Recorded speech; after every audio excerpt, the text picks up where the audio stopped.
À droite, des ténors aux ambitions nationales. Hier soir, Laurent Wauquiez en Auvergne-Rhône-Alpes fête sa victoire nette dans la région, mais n'hésite pas à évoquer la France. Les Français sont exaspérés quand on ne réagit pas par rapport à ce qui dégrade la France. En Île-de-France, Valérie Pécresse célèbre aussi un triomphe régional. Mais ce matin, à la radio, elle s'interroge. La question plus intime, c'est effectivement, je vais réfléchir à la suite pendant l'été. À gauche, le symbole, c'est Carole Delga en Occitanie. Hier soir, à l'annonce des résultats, elle multiplie les accolades. Elle est la présidente de région la mieux élue.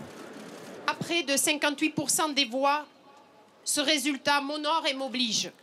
Mais ce matin, elle promet des ambitions mesurées.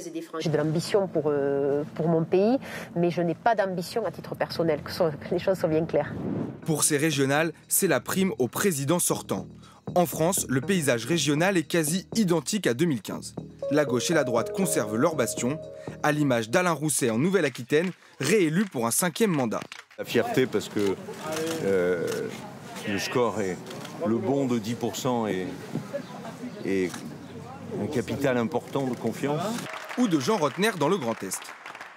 Cette ambition a été validée par les électeurs. Ils nous ont placés en tête pour la qualité de notre projet. Les Corses reconduisent, eux, l'autonomiste Gilles Simeoni pour 6 ans de plus. La bascule en Outre-mer. À La Réunion, l'union de la gauche renverse la droite. Oui, c'est une victoire de l'union des forces progressistes et plus largement du Rassemblement des Réunionnais. C'est avec cela que nous gagnons. En Martinique, le candidat apparenté socialiste devance la liste indépendantiste.